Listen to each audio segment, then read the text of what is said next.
Hello and welcome to episode 119, and my partner Emma Hughes joins me back onto the podcast since her debut a few years ago, and we discuss our backpacking trip this year for 5 months, and there's a host of questions and discussions in this one. We're going to cover our favourite cuisines, accommodations, activities, views, and there's also some candid chat about anxiety on the road, the budget, which was pretty much smashed on this trip, and also some highlights and some lowlights. Covering all bases, not all rosy in this one as we discuss travelling and backpacking in a post-COVID world, but some real decent content here to get you started. Thanks for tuning in, and as always, you can rate and review the podcast on any platform that you use. Thank you.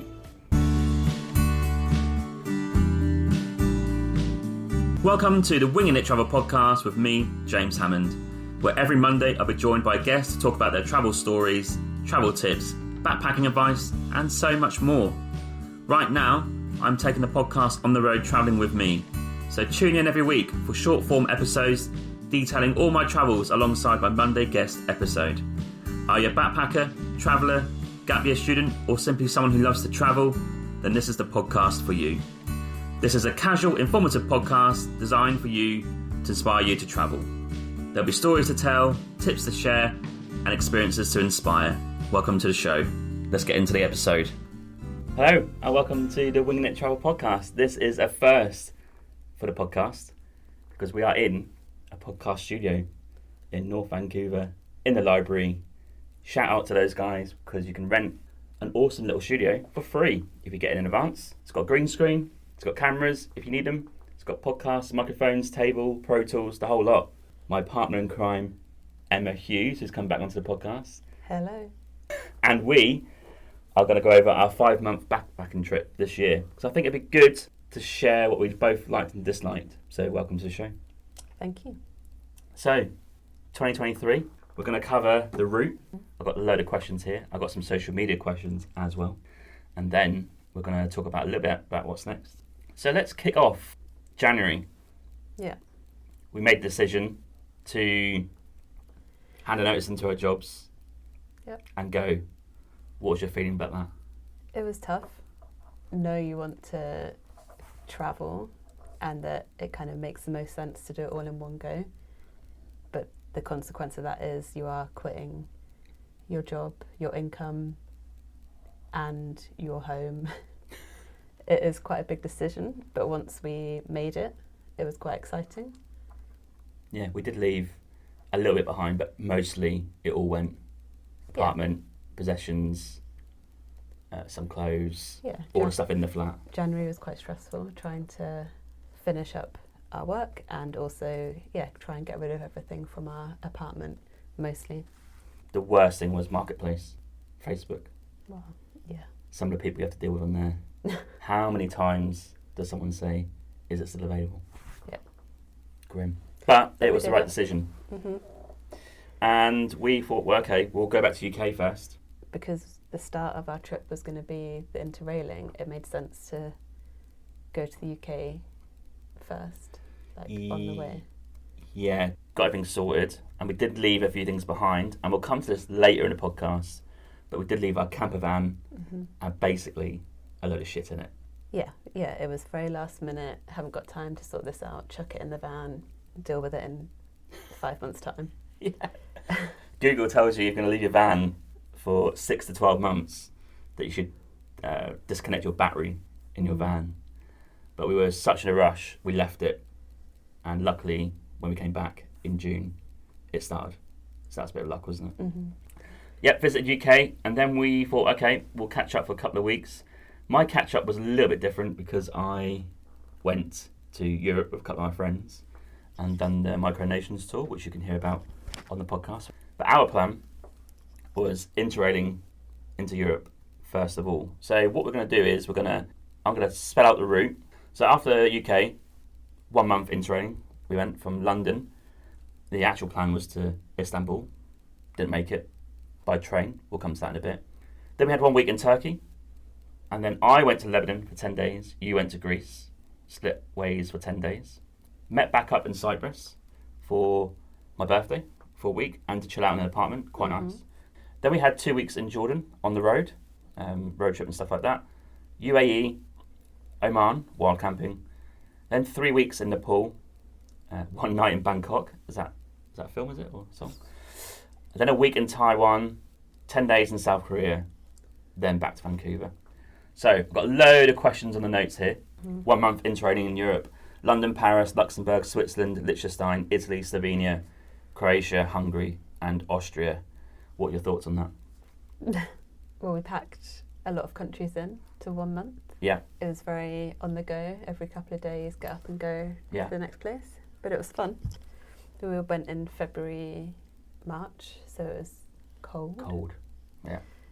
But we were pretty lucky with the weather. Yeah. Not too busy. No, it was, from that point of view, a good time to go because things were not too crazy with tourists. Even though we went to Venice, and that's obviously a very touristy place, it still felt very busy with tourists in March, so I have no idea what it would be like in the peak summer. Yeah, I think I wouldn't want it to be any busier than that in Venice. Mm-hmm. But that was a great place, Venice. But yeah, we packed a lot in. But yeah, there were lots of highlights. And also, the Interrail Pass is quite easy to use because if people are from Europe, you can get Interrail Pass. If you're from elsewhere, it's a Euro Rail Pass. Mm-hmm. And that is, you buy a pass, goes on an app, you pick your train, add it to your trip, and just make sure you can download your scanning code. And that's it. They come round, scan it, done. Yeah, you can just look at the train options through the app, pick the one that you want to book on. Sometimes you have to still buy a ticket for a certain reservation route, ticket, or a particular train, but it will tell you if you have to do that. Yeah. I think. But it's very straightforward. All trains on time, pretty much bar one, I think. But that wasn't even a disaster in Switzerland. And that was Italy. That was the delayed or cancelled trains. There's two then. There's one in Switzerland that got delayed. Remember that? Yeah. But yeah, the one in Italy as well. I forgot about that. Yeah, we had to get a bus, didn't we? But no, in general, very efficient, very comfortable compared to UK trains. Much better. Everywhere else is great compared to UK trains. And I think a couple of highlights. Let's mention a few in Europe. I thought the Alps train. Yes. From Kerr in Switzerland to Tirano in Italy, which was on your birthday. Mm-hmm. That was a highlight. Yeah, that was a massive highlight. That was awesome. Perfect day. Yeah, clear day, but going through the mountains with all the snow, just snow-covered mountains, felt quite magical. Yeah. Like the amazing, almost like 365 degree. Well, maybe not quite, but the glass windows like all around, like ceiling, floor to ceiling glass windows was awesome. And busy, that train. You need to book in advance for that train. Yeah. Even in early March. Yeah. Well, I think it would be popular then because of the snow, but it would be equally cool to do in the summer when the snow's gone. But I believe there's lakes. Yeah. To see. And you go quite high up because we got off at one stop, maybe the last stop before we got into Tirano, and that was snow on the ground. Yeah. Yeah, and that is a weird feeling because you go from no snow, and within an hour you're in snow, and then that was quite a nice feeling going back down into Italy, and it's quite mild. Mm-hmm. But that view, and at the end when you go through the viaduct, I think it's the one you see probably on Google, but that's a sensational bit through there, isn't it? Yeah. Yeah, that was probably on the Interrail Pass, off the top of my head, a highlight. Yeah, well, you could use your Interrail Pass towards that, right? Yeah. It didn't cover the full cost. Yeah. Yeah. I think it was 35 Canadian dollars each to reserve. Reserve? Is that a word? Reserve. To reserve a seat. But yeah, nice. Got the panoramic windows, can see a lot, and that was fantastic. Let's mention Paris. I love Paris. Mm-hmm. I know that people don't like it, but I just love the tiny little cobbled streets and also just those random coffee shops you can find. We went to loads, but also we got a bit ill. But do you think this is maybe a low point of the trip of entering the past? Do you think we got ill because we're transitioning from working quite a stable, stationary lifestyle, and then quickly into UK catching up with those people, bang, bang, bang, bang, and then on top of that, no rest, straight into Paris, and then the whole trip. I guess that might just caught up with us in Paris. Yeah, I think it's a couple of things, or possible things. Yeah, that, having a real busy January, like leaving Canada, then a busy couple of weeks in the UK, seeing everybody, getting ourselves ready for the trip. But then also just more generally, just being exposed to more people and environments after COVID and stuff, and you don't really see that many people. Even in Vancouver, we're in a fairly small bubble of going to the office and seeing like the same friends. And then in the UK, you're seeing different people, and then you're getting on a train into Paris. And then from there, just keep on going, and it's lots of different people, so I think you're just more exposed and vulnerable. So it's probably a combination of all of the things. Yeah. I blame it on the cigarette smoke. Our room was facing the entrance that came from maybe the smoking area outside. There's a special area where people smoke, I think, and it kind of drifted up to my room. I blame that. But does it make you ill? Makes your throat go. Just irritable, yeah. Well, I think it's funny, you don't appreciate like how smoky European cities can be, because in Vancouver at least you don't really see people smoking ever, so you forget that it can be very smoke heavy in Europe. Not used to it anymore. Yeah. But a great little start to the trip. A combined interest to finish on the Interrail was Slovenia. Yeah. Lake Bled was amazing. 5k walk around the lake. Yeah, that was great beautiful. Views. Yeah. Great colours. Snow-capped mountains. Coffees and stuff around the edge. And I think there's some walks in the summer, but closed in the winter. Yeah, there's bike rides and walks and camping you can do, but it was all closed when we were there. So we're going to summarise our trip with a load of questions. These are like almost like the quickfire questions I have on my podcast, but I've talked in depth about those places on the podcast in the solo episodes, but Emma's going to answer some of these questions, and there's quite a few, and I've got some from social media as well. So we're going to kick off with which country surprised you the most, and I want a good and a bad one. Probably Jordan, I guess, because as a good one. Yeah. Because I knew I wanted to go, but really all I'd thought about from that want to go was Petra and the Dead Sea.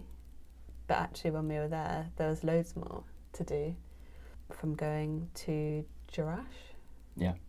Like the old Roman city that was incredible, like just as good or almost better in some ways than anything in Athens or Rome.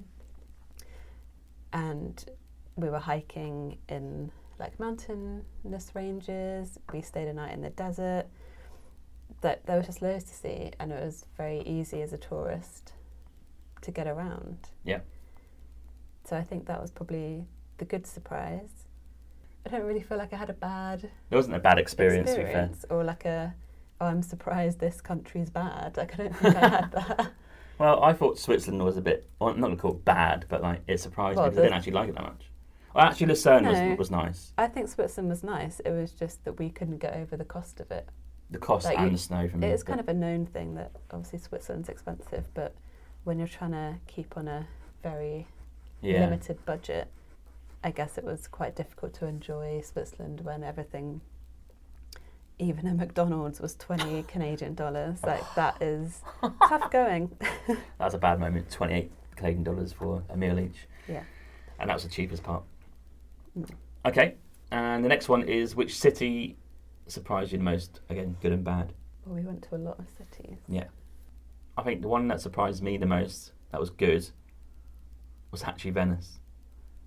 And I know that's a bit of a weird thing to say, but because so many people say, oh, I don't like Venice, it's too busy, it's blah, blah, it smells, blah, blah, blah. We went there, and it wasn't that busy, and it's amazing to walk around. Yeah, I think I knew it would be nice. Obviously, so many people go, it must be nice, but I think I thought I wouldn't like it because it was so touristy. But no, it's actually, you get it. Yeah. And yeah, some people don't like it, but I think I could spend ages just wandering around all those streets. Yeah, I really liked it. Yeah, any city that you just thought, oh, meh. Well, I mean, I guess Cyprus is a country that I was a bit meh about. Yeah, but we didn't go to all of it. Like, we were staying in an area where there wasn't much around. Yeah. Anyway. Yeah. And it just, from the bits that we saw, just felt very like, well, all the Brits are here, obviously including us at that point. But yeah, I found Cyprus a bit weird. I found it very easy to be in. Like, the roads are quiet, the car was easy to work, there's beach down the road. Yeah. But the beaches weren't that great that we saw. Yeah. The cities weren't that great either. And it just felt like being back in UK for a little bit with slightly better weather. The weather wasn't even that great either. Yeah. Nissi Beach was great, but busy. Yeah, I'm guessing it's one of the nicest beaches, and that's why it was so crowded. Yeah. Because it was definitely different to the other ones we visited. But Yeah. Then we got embroiled in an advert nearly on the beach. Remember that? When they started recording an advert. Were being recorded around us. Around us, and I kind of thought, did they want us to move, or didn't actually ask us? But yeah, that's interesting. Okay, I've got here. You can only pick one. Best cuisine or food on the trip. Well, the one that always sticks out to me is the food in Turkey. Oh yeah. Because I had the best falafel. Yeah. And then in Cappadocia, we were having the vegetable, and in Istanbul too, like the vegetable casserole, like clay pot stuff, and that was delicious.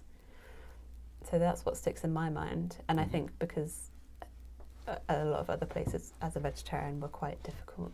Even in Europe, it was quite hard to find vegetarian food all the time. Yeah, and decent value as well, I thought, Turkey. Yeah. Yeah, we both knew Nepalese food would be great, because we've done it before. Yeah. That'd be a cop-out answer. But I think new cuisines, for me, Turkey. Yeah. Hit me out. Okay, the worst. Well, Switzerland, because it was expensive, but also it was quite difficult there for vegetarian food. Yeah, sausage heavy. I felt like I was eating a lot of bread and cheese, which is not bad, but all the time it gets a bit much. Yeah. And then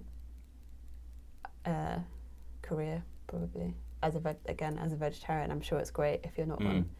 But to try and find vegetarian food was really tough. Some people might think that's a controversial answer, but I actually agree. Even I struggled. And I do eat a bit of meat, but yeah, it got a bit annoying after a while. Yeah.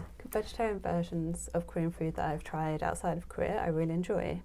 But it actually, in Korea, it seemed very difficult to find. Like, even though in Seoul there's a lot of vegetarian restaurants, they were only kind of open on specific days. And we never seemed to be in the right area on the right days. That was a shame. Otherwise, I really enjoyed our time there. It was just the food was a bit challenging.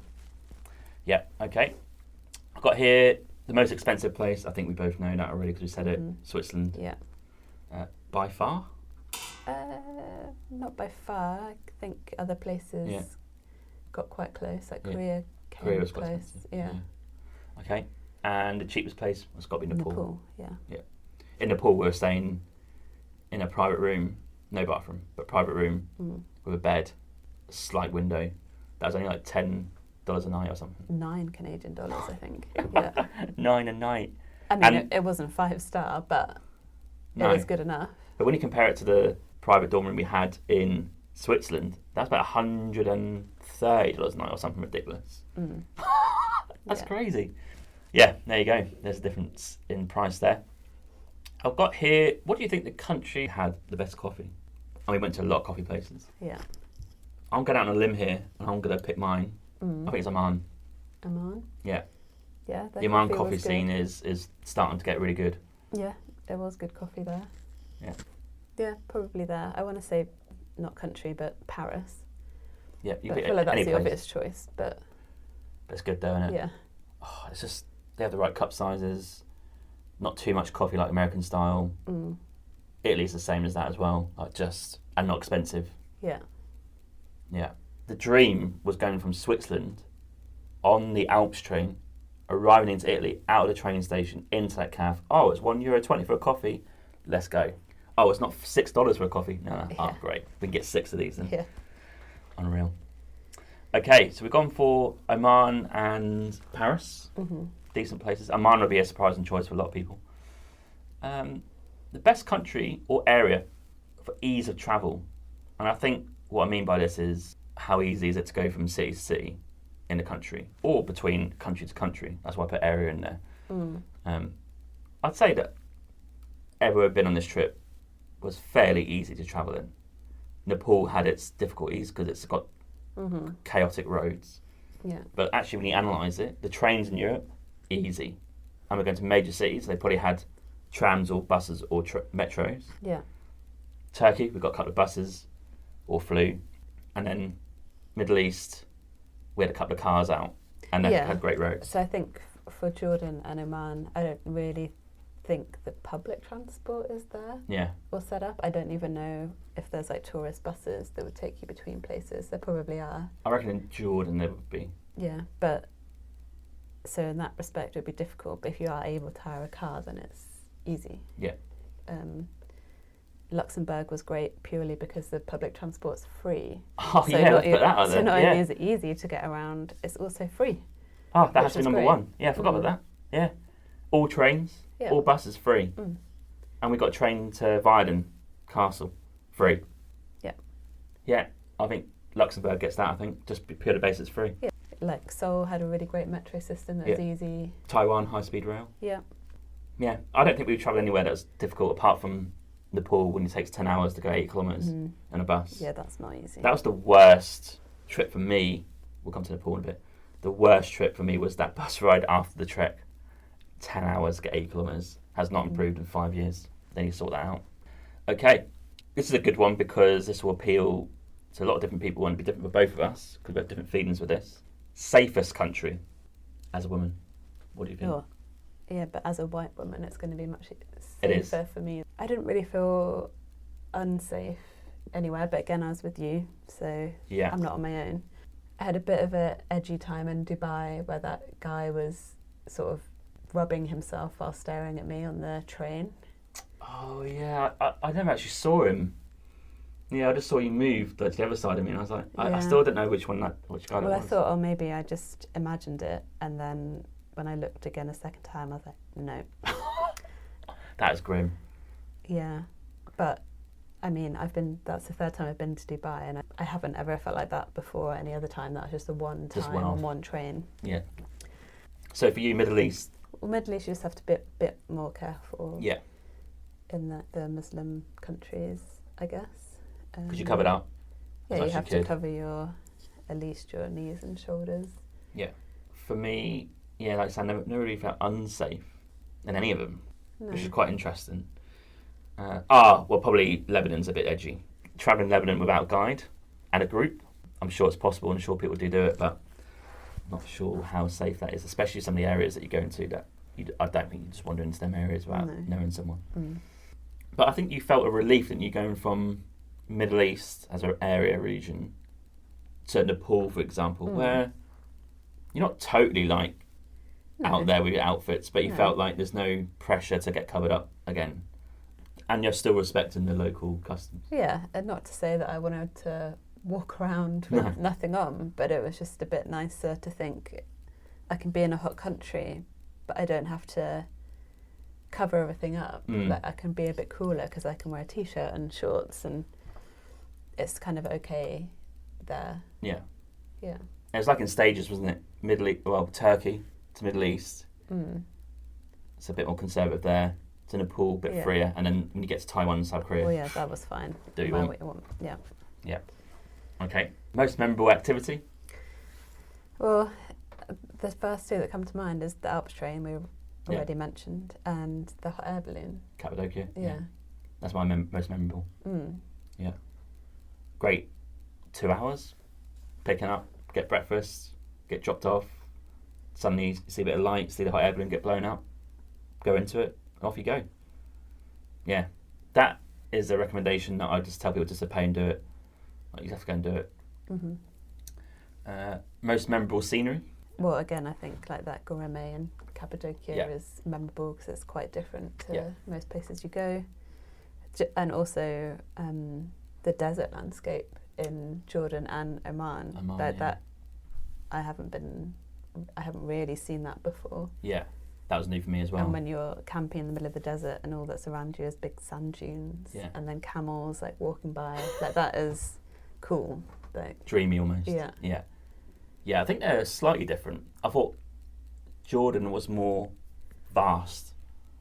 Sea for miles keeps going, but Oman had more wavy sand and more duney type feel. Yeah, the desert in Jordan was flatter, I suppose, with big rocks. Yeah. Hill formations and really orange sand. Whereas in Oman, it was lots of sand dunes, more of the yellow sand that you'd see in the films and stuff. Both were great though. Yeah. Unreal scenery. Yeah, and both new scenery for us as well. Did we meet many people on the trip? Yes. Other travellers? Yeah. I mean, I think you're better at meeting people than I am, but we did. And it's always easy to get talking to people because you have that similar connection that you're travelling, and a lot of people were travelling on their own. Yeah. And that's nice because sometimes they will then join us on an activity that we're doing for the day, and it's always nice to hang out with another person or two. I also thought Europe was a bit quiet though. Maybe that's the time of year. And we still stayed in hostels. But I felt, are people not staying in hostels anymore? But I think it's just because of the time of year. It's the time of year. Yeah, the hostels that we stayed in, there was hardly anybody around. Great hostels. I mean, there's loads of space to hang around in, but not too many people about. And it is different. I feel like now in the hostels, people are, including me probably, just looking at your phone, like scrolling, you're not interacting. Whereas I find that we meet more people when we're doing an activity. That if we're on a group trip for the day or you're doing a hike, like we tend to get chats with people more that way than in a hostel. Yeah. We did meet people, as an example, on the Green Tour in Gorena, in Cappadocia. There's like 5 or 6 of us on that tour, and that's a nice little group. So yeah, I think it's definitely possible, and obviously on the trek in Nepal, you're going to meet people on the trek. So yeah, these places are full of travellers, but I think you'll meet more people in the busier times of year. Yeah. For example, Middle East, it's Ramadan, and who's travelling then? Yeah. Not many people at all. Sort of few, but not many. Okay, what I've got here, any places that we visited this year on a backpacking trip that you would go back to visit? Yeah. I would go back to Turkey. Yeah. Like particularly Istanbul. We were only there for a few days, and I think you could easily spend kind of 10 days there, like visiting different areas of the city. Yeah. There's lots of restaurants and places to go. So I would like to go back there one day. I'd like to go back to Croatia. We have only been to the north and Zagreb, and I've been to Pula. I'd love to go more south. Yeah, down the coast. Yeah. Yeah, can't be summer though, off season. Yeah. Would you go back to Nepal? Yeah. So, as you know, on the solo episode of Nepal, Emma couldn't do the trek because you got ill. Yeah. So that means you have to go back and go do it? Yeah, I want to do it. Like, I feel like I have done Kathmandu. Yeah. I don't mind Kathmandu, but now I've spent like the best part of 3 weeks 3 there. weeks in Kathmandu? And no, it's not in Kathmandu. In In Tamil. In Kathmandu. I was fed up after 10 days there. And I didn't mind it, and I didn't feel great for most of it, so it didn't matter. But yeah, I want to do more hiking. Like, it is beautiful. Yeah. Like, the scenery is stunning, and the people are so lovely. Yeah. You would probably have to find someone to go with you. I don't think I would go back to the Aussie Langtang. I've done it. Yeah. But I think there's a few people interested in it. Yeah.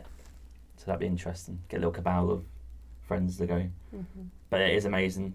Got to get a guide. I've explained all that, but that is a new thing for Nepal. Back to visit. I'd also go back to Taiwan and Korea. Yeah, again, Seoul would be another city that you could spend loads more time in. Yeah. We were there like 5 Yeah. days, and we still had, like, we packed in those days, but there's still more that we didn't do. And yeah, I think there's loads more of the country to visit. I think Seoul was actually my most surprising city, how good it was. Did your plans change on the road? Well, we didn't have plans to start with. No real plans, but the first plan, as mentioned at the start, was to go from London to Istanbul by train. Yes. And we had to change that plan because in Serbia there's no trains, and the workaround was so long, like 10 hours on a bus through Romania or something. Yeah, I think actually maybe it's more fair to say we did have plans, we just didn't research those plans. We just had vague ideas if we want to go from here to there. Yeah. We didn't really look at the routes until we were always kind of a couple of days or maybe a week ahead of ourselves. 3 or 4 days. Yeah. So there were times where we changed a lot because we'd realise that we couldn't do something, or we'd hear about another place and so we'd want to go there. Yeah. What I wanted to do was not plan too much in advance. You do have to do that for flights. That was a change of plans because we found we just couldn't get to Turkey, so we flew instead from Austria. Yeah, and I think that happened somewhere else as well. We couldn't get the bus from Dubai or Abu Dhabi over to Oman. Yeah. Again, we actually researched this a little bit. There's people saying there's 2 or 3 buses going. Got there, only 1 bus going per day, and it's 3 times a day, morning, afternoon, night, and they're all booked up for the next 3 days, I think. Yeah, you couldn't book online.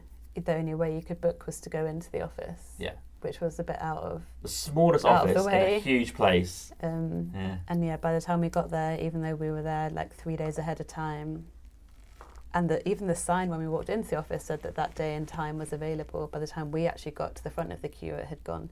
So that was another time we had to change our plan. Yeah. Got here much planned in advance, not too much. We just explained all that, really. Yeah, which is what I would prefer. But actually, I've learned in this trip, it's okay to not have like your set plan of schedule. It always kind of works out, and it does mean you can be a bit more flexible. So I am learning to wing it. I also felt we did plan a few things in advance, and we weren't annoyed with them, but we thought, we should just waited. Yeah, like tied us in to a location or a date, and sometimes then we'd change our mind and wish we hadn't done that. It's a hard one when you have to fly. You really have to weigh up. Do you wait as long as you can and then pay more? It's a tough one. Anything you'd change about the trip? It's a bit of a broad question, that. I wouldn't change anything because it just is what it is. Well, you'd change not being ill in Nepal. But. Well, yeah. But this is also counter to what I just said, I guess. I wish I had, or we had time to do a bit more research about the countries. Like, not necessarily book in to do stuff, but be like, okay, we're going to Korea, what is there to do? So we had an idea of, okay, we'll make time to go to this place and this place. Because we tended to sometimes arrive in a city and then be like, okay, let's look at what there is to do. And realise there's loads of stuff to do. Yeah. And then we wouldn't have time to do it all. So I think a little bit of like research into the country, not necessarily like, okay, on this day we'll do this, that day we'll do that. Yeah. I also sort of use the time better. I mean, it hasn't impacted the trip. No. But I think there's a balance between complete winging it, no plan, to full on plan and schedule. Yeah. I think at the start of the trip, I had 5 big goals. And anything else, I'll wing it. Like the 5 big goals were the Alps Train, Cappadocia, wild camping in Oman, Langtang Valley Trek, Jordan as a country. Yeah. They were the 5 big ones. Yeah, that was another example of the non-research, right? Because we wanted to do that Langtang Trek. And then like a week before we got to Nepal is when we realised that Nepal had just introduced you have to have a guide. But that changed on the trip. That changed on the trip, yeah. Not too far from when we actually go in. Yeah, about that's a surprise. Before. Yeah. And obviously, wild camping in Oman, too warm. Yeah, yes, we did not think about the temperature. No, but the guy who said, well, you're on the cusp, he says it's going to be hot. But he said, you are just coming down to like the no season, but like in the summer, absolutely not. But he's still at bookings for the summer.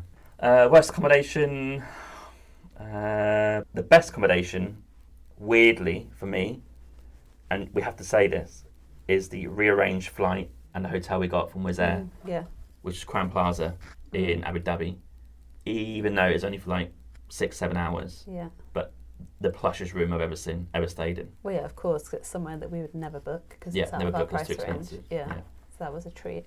The worst? Well, I didn't think our Paris accommodation was very nice, our first bit.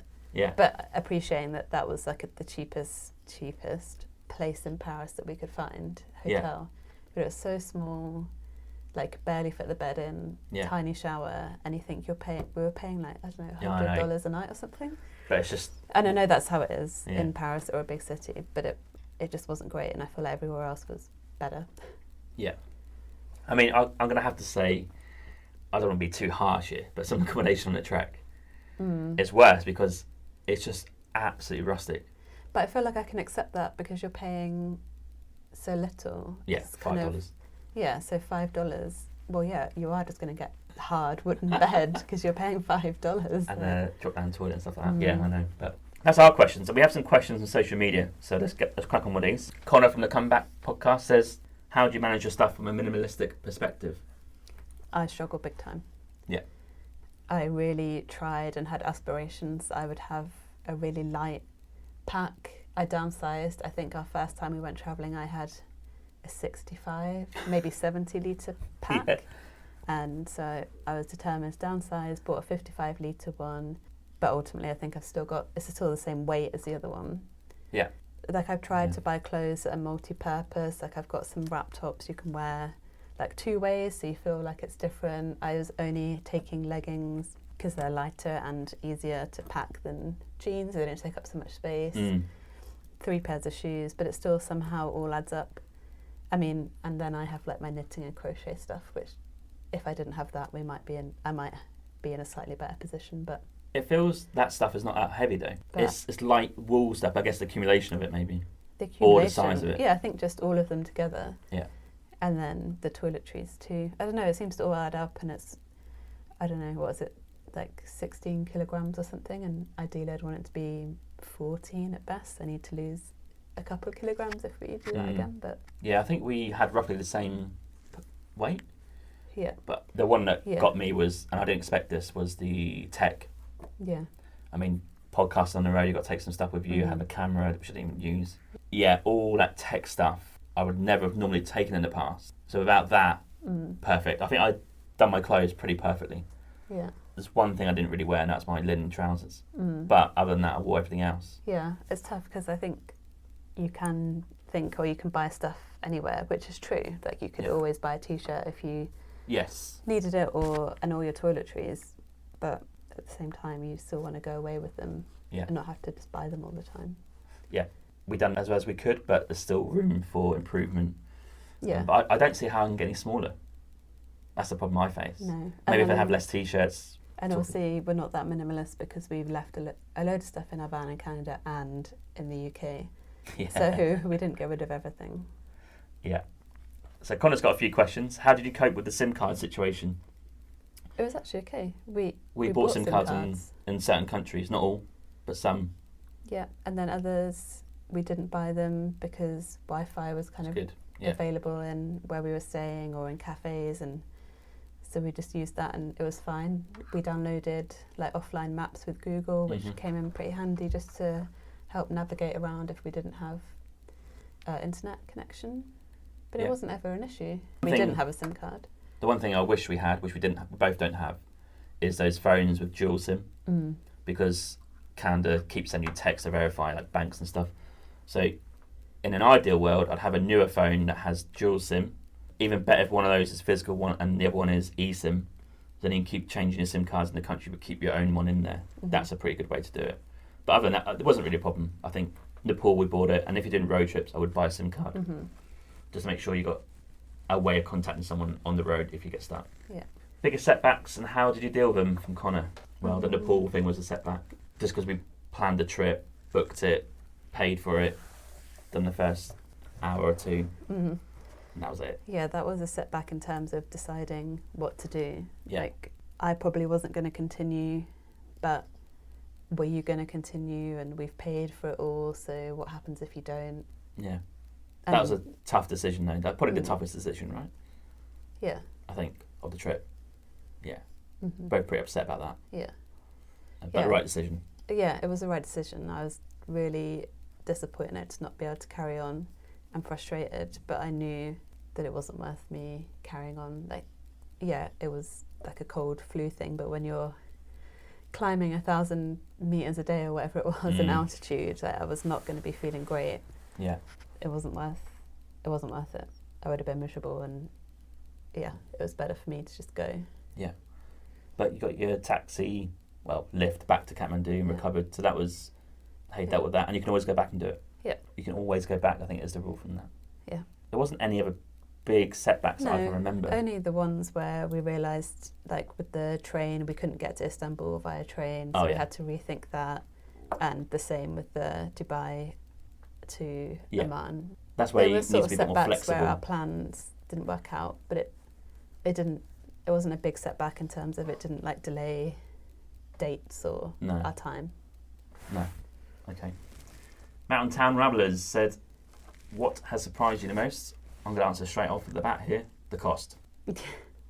Yeah. I think when you have a 4 to 5 year gap, was it 4? Yeah, 4, like proper travelling. What I mean by that is you're doing 2 or 3 months, maybe you don't have a job, no income, just everything's more expensive, but that's a sign of the times, I think. Well, yeah, but as I said before we left, Europe and Middle East to be expensive countries, and that our budget was going to be too small.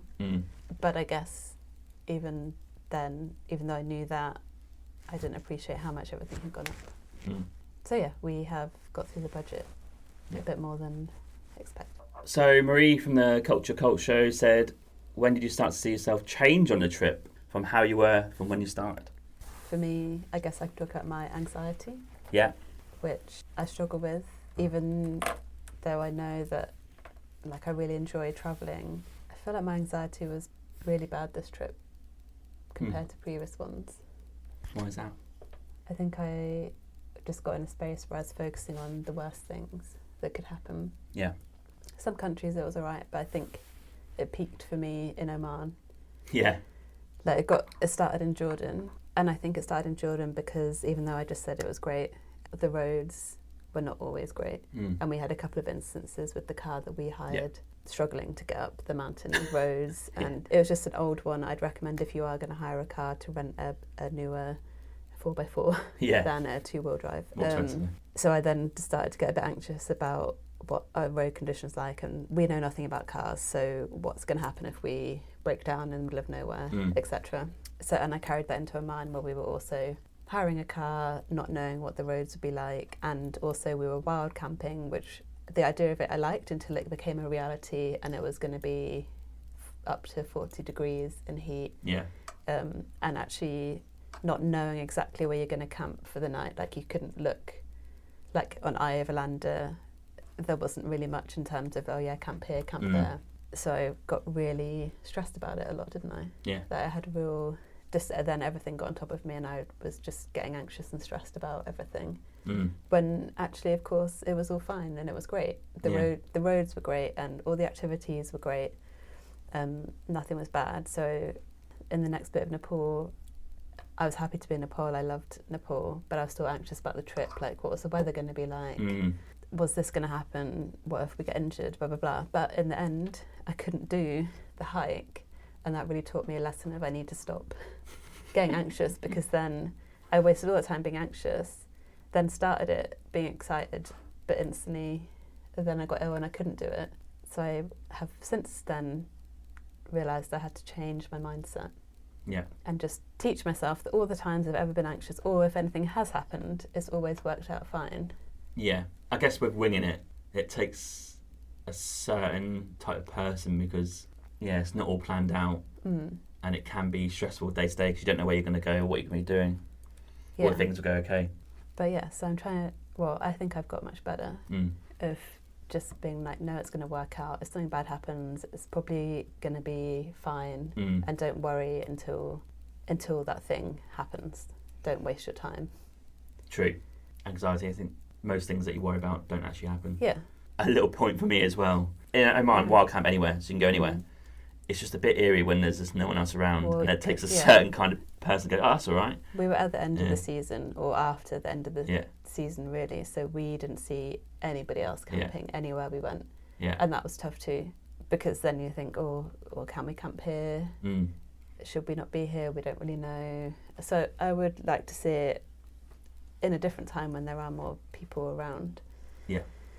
But so I think my change is slow. It didn't start to change to the end, but I think I've been better. I think so. And then for us, obviously, it got easier, I think. I think when we went from Middle East, it started, to Nepal was obviously there. Taiwan, South Korea were a bit of a breeze, trains running. They don't speak amazing English, but easy enough to get by. And I loved it because I felt, it's just easy travel. And that was a bit of a difference. And then I got Straw Hut Media saying you are a true inspiration. Stop it, guys. You should just put that in there too. But thanks, appreciate it. And to finish the episode, we're going to wrap up for another 2 to 3 minutes, just about what's next. So we came back to Vancouver, picked up our camper van. It started. Got stuff ready, and we've officially started the road trip. But our plan is what? We're driving east. East. Yeah, we just did our little part 1, 9 days over on Vancouver Island and the Sunshine Coast, and that was great. And now we're back in Vancouver to record this, and tomorrow we start making our way across Canada. Huge country. So we're following pretty much Highway 1. We're sticking to that, stopping in the kind of major cities, a few lakes, national parks, a couple of islands, maybe Newfoundland as well. East. And then after that we're going to assess I think if we're good to go and the car's doing all right, we're going to drive all the way down into the US and back round up the west coast to Vancouver. Yep. Around November will be the end. Yeah, so kind of 4 months in total if all goes to plan. Yeah. Again, no real plan of things to see, but we have drawn out a list of places that we want to get to by certain dates. Mainly because you get into bad weather and we have to really be wrapped up by November because it starts getting really cold. Mm-hmm. And we've got quite a rustic camper van because it's a small camper van. It's mini van is the official. Toyota's in there, gutted out. It's got a bed. It's got a few things in it, mm-hmm. and it's very cosy. Yeah, so far I'm happy with it. Yeah. Obviously a bigger van would be better, but I quite like our little space. Yeah. If anyone has any recommendations of what we should see and do in Canada or the US, yeah, let us know. Yeah. US is a bit easier to plan out. Canada's a bit more difficult, I think. There's places, but what things in those places? But US is like certain points you can hit that are just you got to go and see, like White House, Mount Rushmore, Yosemite. Mm-hmm. Just a bit easier. But yeah, no real plan, a rough schedule, and we'll see what we find on the road. And hopefully, if you're in Canada, we can say hi. Yeah. I'm coming east. Mm-hmm. And that's pretty much our trip till November. And then we don't know after that. We'll come back around to that at the time. Mm-hmm. We've got to get through to November and see if the car survives first. But the first 9 days has been amazing weather, great scenery on the island and the islands, and also fairly comfortable camping at the minute. Very comfortable. Yeah, all good so far. So that's the next Let's bit. hope it continues. Right, we'll wrap up there. Mm-hmm. That's our little episode. Yeah. Have you enjoyed it? Yeah, I have. Yeah. You didn't like the winging it of the questions though, did you? No, I didn't get the privilege of having questions before the podcast recording like all other guests do. But it's sorry okay. about that. That's the way it We're goes. it. Okay, thanks guys. I'll see you next time. See ya. Cheers. Thank you for listening to my Winging It Travel podcast episode today. You can find me on Instagram at James Hammond Travel or Winging It Travel Podcast. You can search for both. I release weekly clips of this podcast episode, as well as photos from the last 8 to 10 years of my travels. You can also follow me on TikTok, Facebook and Pinterest by searching Winging It Travel Podcast. I do release daily content to do with travel and the podcast throughout the week. Also check out my website, jameshammond.org. There's content about myself, my travels, and there's also a newsletter sign up as well as a contact form. Finally, please rate and review the podcast on Podchaser. This is my platform of choice. Alternatively, you can rate this on Apple or wherever you get your podcasts from. This really helps the podcast gain a bit of traction for the future in terms of guests and content. And I'm glad to see that you guys are listening out there, reviewing it and enjoying the content so far.